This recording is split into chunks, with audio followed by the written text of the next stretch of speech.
Thank you, Frederick. Hello, everybody, and thank you for coming to this lovely symposium at Goldsmiths. So I'm going to start by a small video introduction of my practice for the past 15 years. I've been working on performative installations with robotic agents, and I use those things to explore the representation of human experience. And I use so old technologies like drawing, so pen, and paintings, and new technologies like robotics or purely digital works. So I'm going to play this small introduction because generally I spend far too much time talking about the past. So yeah, I have a series of 7 series of installations called Human Studies. And because when I exhibited the first drawing robots, I realized that I could use it as an actor to tell other stories, but always with systems that leave marks, that leave memories of the performances. And that's my best known piece, Human Study 1. And then I have a series of vanitas that I first exhibited in the church here, where the exhibition is. And so my work doesn't speak at all about technology. I use technology to express different things about the human condition in general, or human experience. So for my digital practice, I use the same algorithms that I developed for my robots. So they use the same systems, but to produce animations generally that explore contemplations or other subjects. And I did series of paintings that actually the painting practice began at Constance University working with the E. David robot.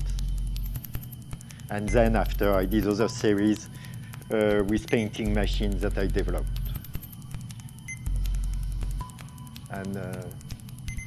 And it's not, I intervene, but just by doing a uniform layer of glaze on those series of paintings.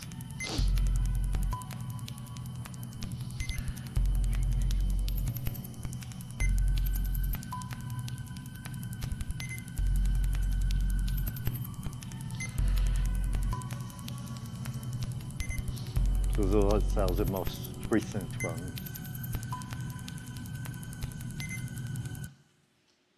Okay. Oops, I always do that, I don't know why. So for the EACVA project, you call it EACVA?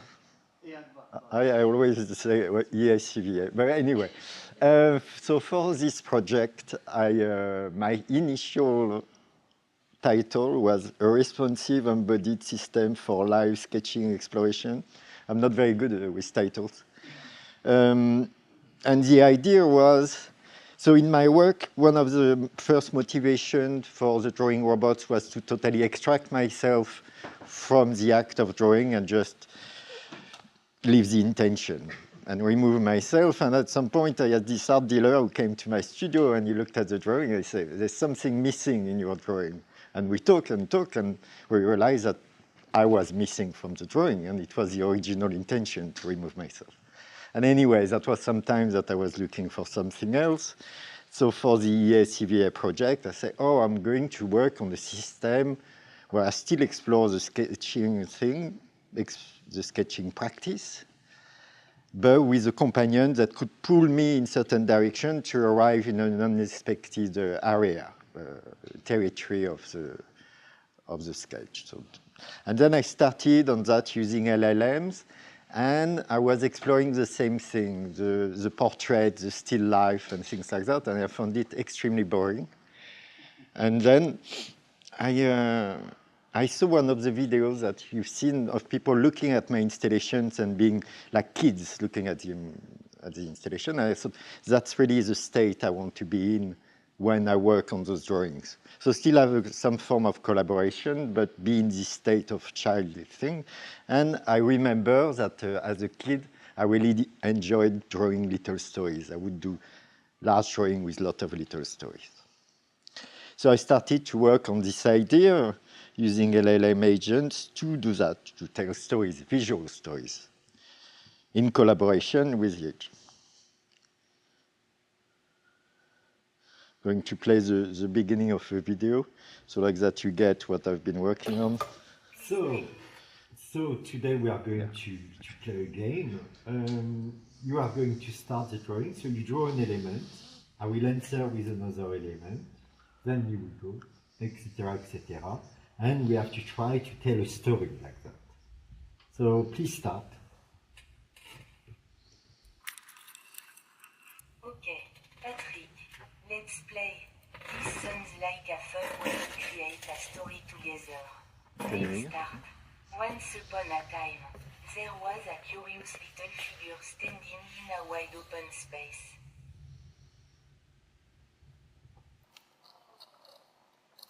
Ah, a little friend has appeared.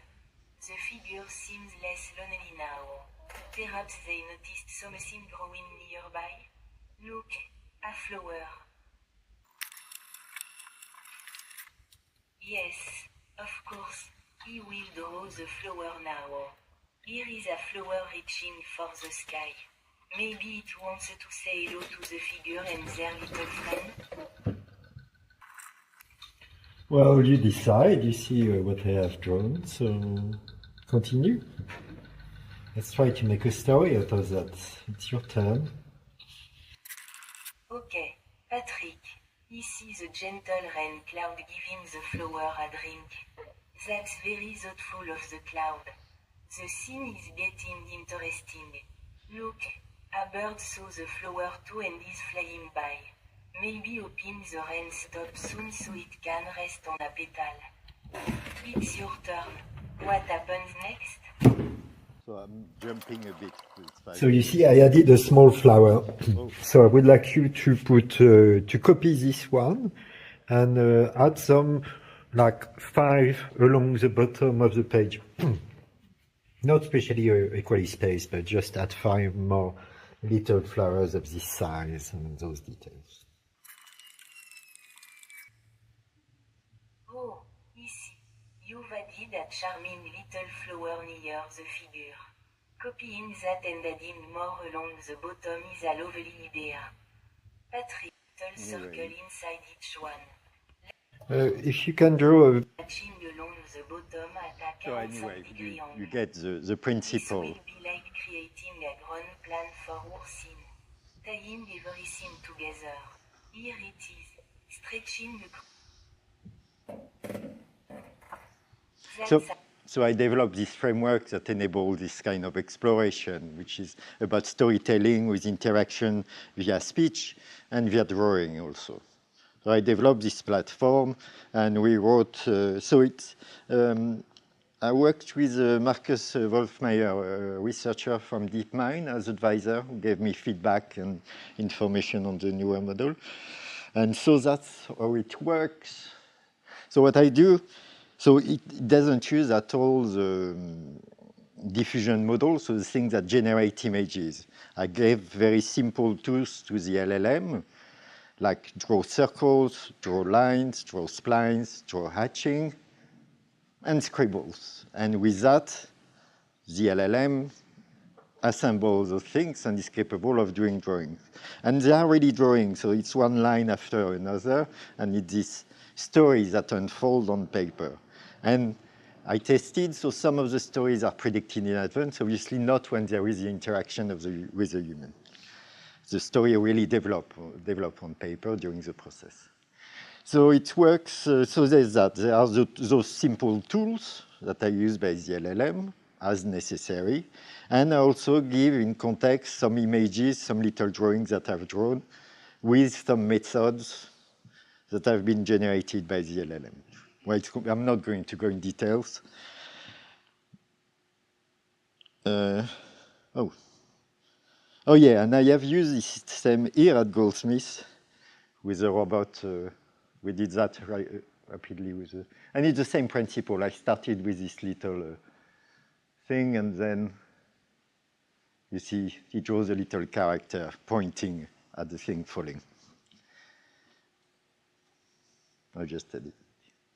And so if you are interested in the paper, because I prefer to not speak too much about the technology, there's a link to the preprint, and it has been accepted in the for IEEE Robotic and Automation magazine.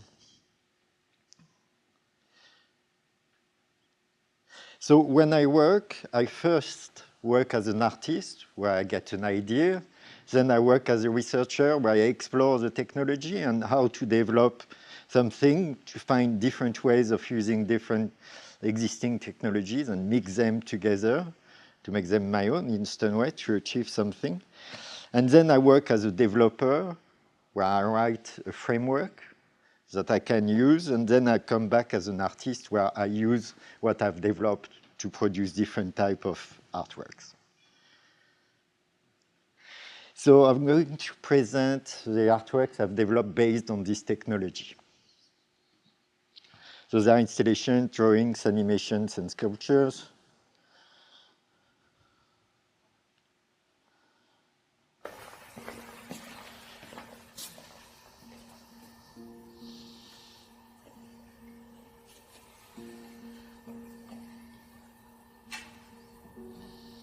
Hello, Skediama.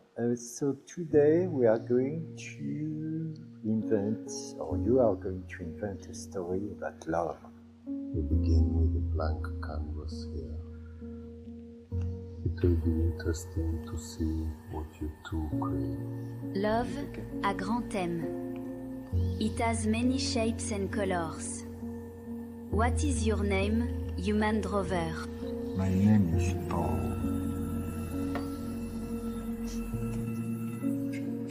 Let's begin our story of love. Once, there was a lonely soul searching. I see a figure with a raised arm and a small companion. It's your turn, Skediama. What are you going to imagine next? It is a very minimalist scene. You have grounded our story, given it a place to unfold. Love needs roots, a tree will grow between them, a bridge of living wood. Look, Skediama, I've worked a bit on your tree. It's wonderful. Skediama, you have added so much beauty to the center. The song becomes a bridge, a path of music across the divide. A physical things pulling them together, not with their feet but with their heart. Yeah, the composition doesn't work at all. You really can't see the story. You are right. For the moment the elements are like stars scattered in a wide sky. I will draw a frame around them, making our story of love feel whole. It's excellent. Paul, working with you has been a beautiful journey. Thank you, Skediama. It was a real pleasure.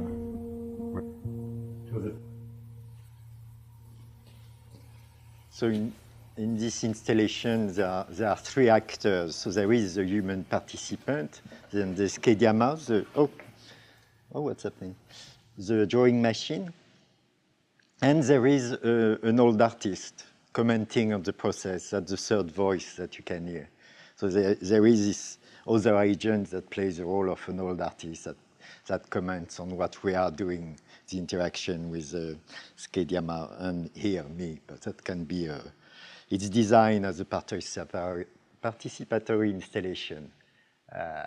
So the performance lasts 12 minutes, where people can, and you can interact with the thing. And the thing is that because it's based on LLM, you don't know what you can do with it. You don't know what are the limits.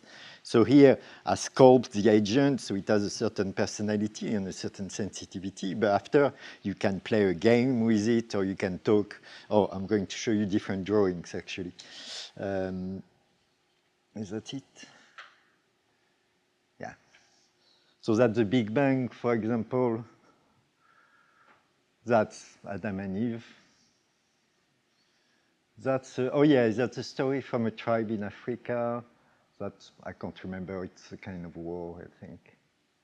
And you can really imagine different things. You can say, oh, we are going to talk about my dinner yesterday with a friend, and then it illustrates the dinner. If it's in the Japanese, the restaurant, it's going to do that.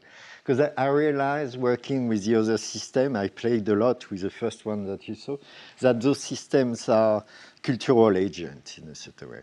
They have a very knowledge even of very obscure human culture. I realized that because I was experimenting with playing music to the system to see if it reacted and if it understood music. And I played the 7th Symphony of Beethoven. And I remember, oh yes, there is this movie with that as a soundtrack. And I say, oh, there's this movie with the 7th as a soundtrack with a Brazilian transsexual set in Paris. And then he told me, oh yes, this is this movie, when it's totally obscure.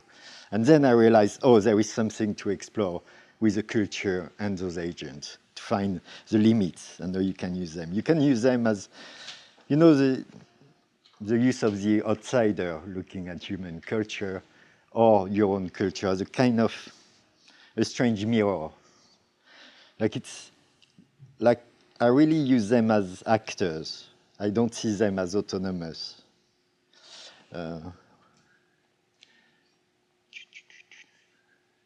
So that's the installation you will see in the exhibition. Yesterday I had problems because of it couldn't hear because it's activated by speech. And then if the sound level is too high, it kind of doesn't stop because it's waiting for a silence to stop. Anyway, the installation is there and normally I fix the problem. So one of the projects I've used this system for is a book. So it's a book of memories. So I have this conversation with the system about my cultural memories. And it starts, it's like there are 24 drawings. Just going to show you two. So it starts by the Big Bang. And so there is in the book, there's always the illustration and then a part of the dialogue that created the thing. So like it's bonjour, I'll do it in English. Hello, Skediama. For our book, we will start with the origin of the Big Bang. The origin of everything, a cosmic explosion, a primordial entity gives birth to the universe. Chaos, matter, space. So that is the answer of the system. And here it's the evolution of technology.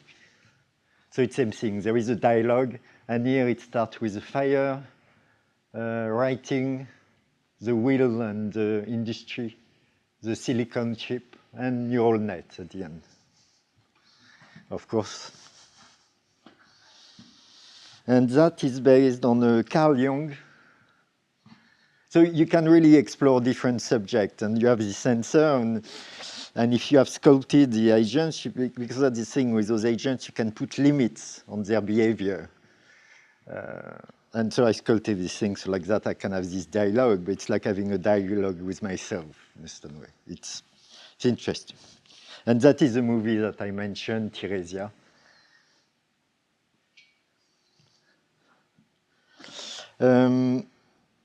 So yeah, this book is going to be published. I've just finished the layout, and it's supposed to be published in July, or at least in July. And oh, it goes fast. So I've used the same systems, but with multiple agents and to do digital work. So here there's a storytelling agent, a storyteller, and an illustrator or artist agent. And here they tell stories about the 7 scenes. So this one is about grid.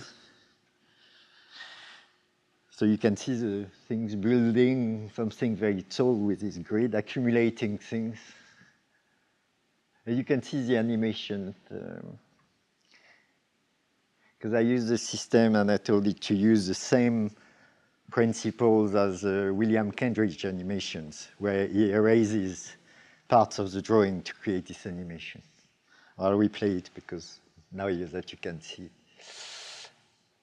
because it is quite fast, and it's the kind of thing, it doesn't jump to your face. You have to pay attention to those works.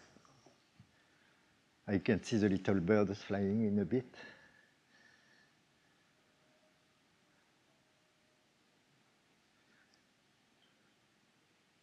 And those really, I just tell it or imagine stories about grid, or imagine fables about grid with like detailed stories. And so that is the explosion at the end.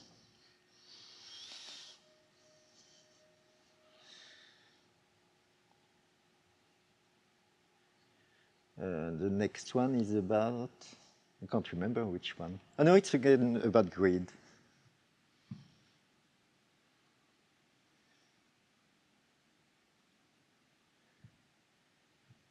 It does those kind of strange stylization because also it's the way those models are trained with visual data. In a certain way, it works to simplify a lot. It describes the visual data, and so it learns. So when it tries to draw, it draws also from a description. Of course, it's not a verbal description, but in a certain way, it works like that. So the stylization is a bit strange because it invents stylization based on descriptions. I don't know if I'm very clear, but. And I've used the same system to produce sculptures. So here, for the sculptures, I plugged in a CAD system, a CAD library in Python, and then it produces those sculptures. Oh, that's very fast. I'll do it again.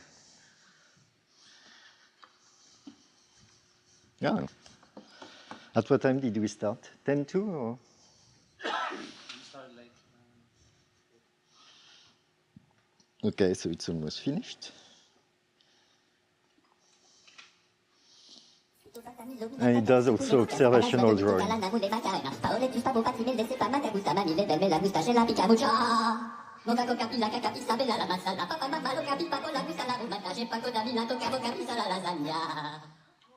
Patrick Tresset. It's quite fun to draw you. Thank you. And if you have any questions.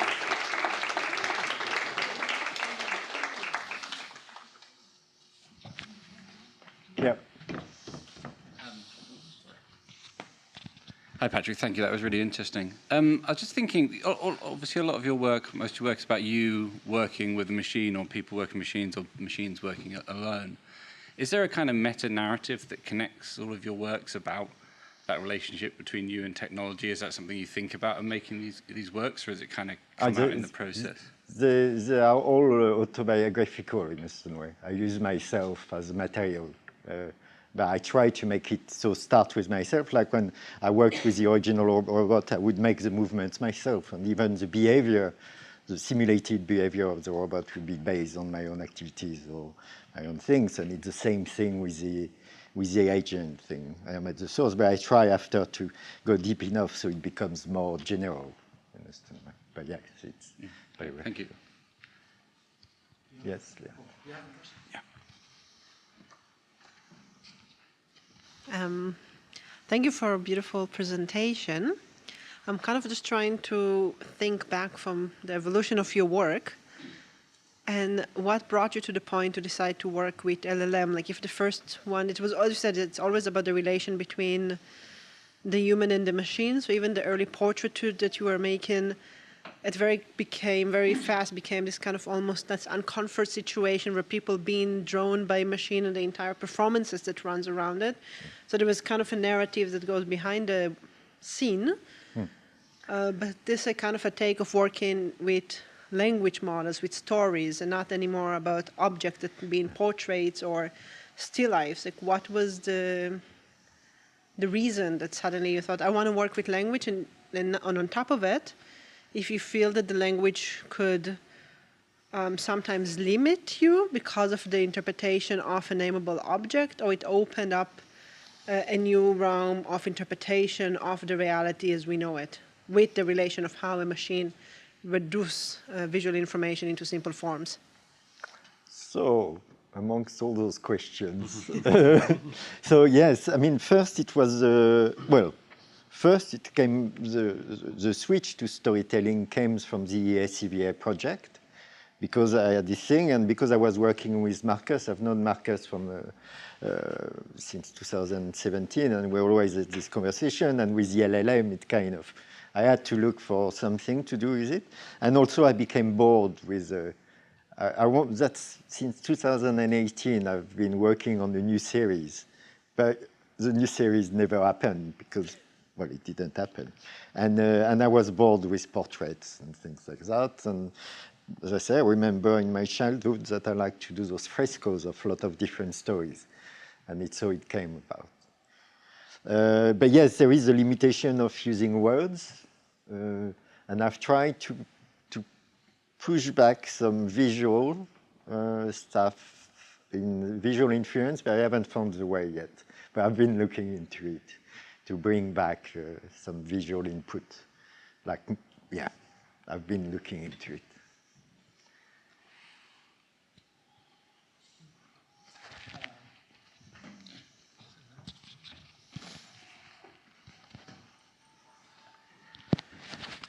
Quick question. Great seeing the new work, Patrick. So the idea of a talking canvas is fascinating. So with your, so the kind of the loneliness of the artists in the studio by themselves kind of goes away when the painting can be talking back to the artist. So in your system, does the AI confront the artist and maybe tell them that, you know, that's a useless idea, that's a useless drawing, you know, how bad are you? What a useless artist you are. The AI could really challenge or motivate the artist. Do you have that built into your system? Well, LLMs are generally quite polite. You know, they don't tell you to, but it has happened that I would tell it, like for the original system, the one where we worked on stories, I would say, oh yeah, do that to represent, because one of the things I was trying to do is to represent time unfolding in one image, with the storytelling to be able to do that. And sometimes I would say, oh, move the character in different position, and it would say, oh yeah, no, because it would crowd the drawing, and then find another solution to represent time. But it happens, but it's very polite when it says, no, it's not right. It's very British in a certain way, in its way to speak. Thank you.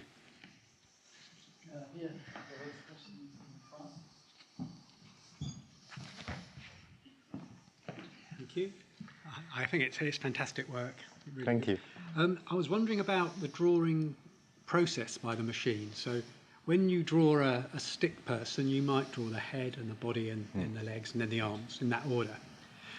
Does the machine draw like that, or does it have its own way of drawing? It draws a leg and an arm, and then it draws a head and the body. And yeah, no, it's not the way it draws. Yeah, it depends.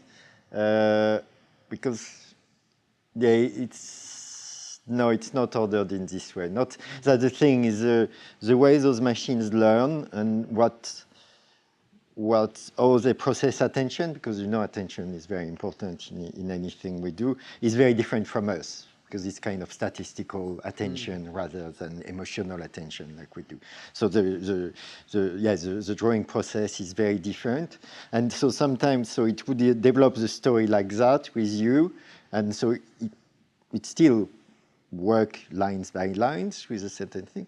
But then if you ask it to repeat the drawing, then it does it all the circles in one time. It reorders everything so like that it's efficient in the thing. so if you were to teach it how you drew, the process of drawing a stick person or a flower, so a flower might start with a stem and then have a head and a body, rather than starting with the leaves at the bottom, could it then learn your style of drawing? Yeah, because in this system, so I put some example of my drawings, but it hasn't got a direct influence. It's more it has an influence, but in the paper it's explained there is an ablation study.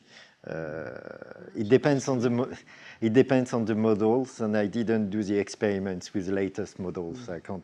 And then it changes from one model to another. And then just very quick observation. I really like the fact that the AI spoke with a French accent, English with a French accent, because it doesn't have to do that. No. I decided that because but the one I was using had a very like a normal British accent, or and it sounded like a product.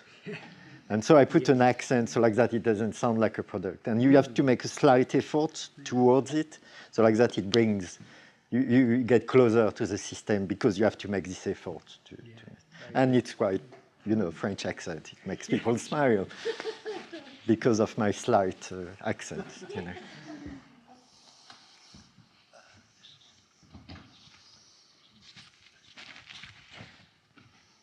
I just wanted to ask you about your process, like that you explained art, research, development, and artist. If you can touch a little bit more on that. I always get confused, like sometimes I get started with technology and then creative idea come out.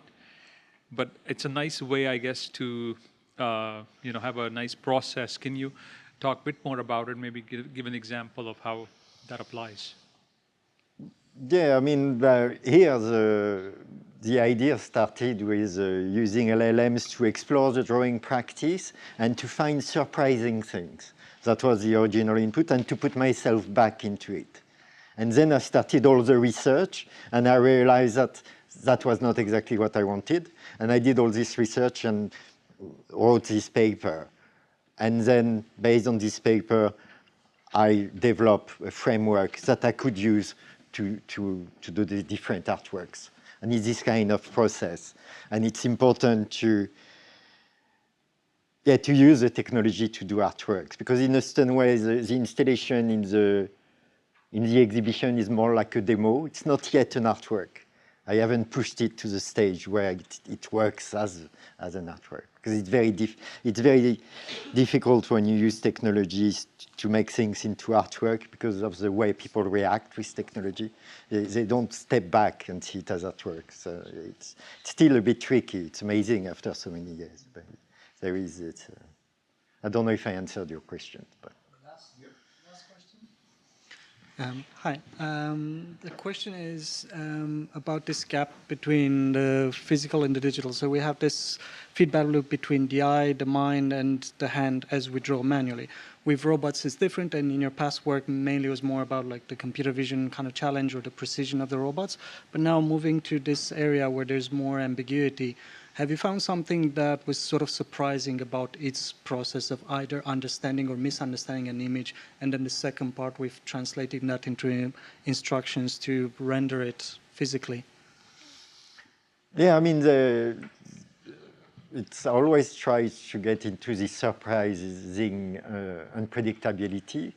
And it worked also with the previous robot that, in a certain way, just had a nervous reaction to reality with the previous robots, with my previous thing.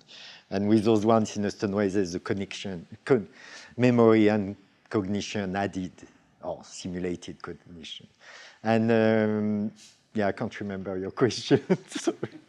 Yeah, it's more about like fun accidents that might kind of lead into insights, like difference between how we think when we look at a drawing and we come up with the next step versus how a machine might understand what it sees in a drawing to come up with the next step.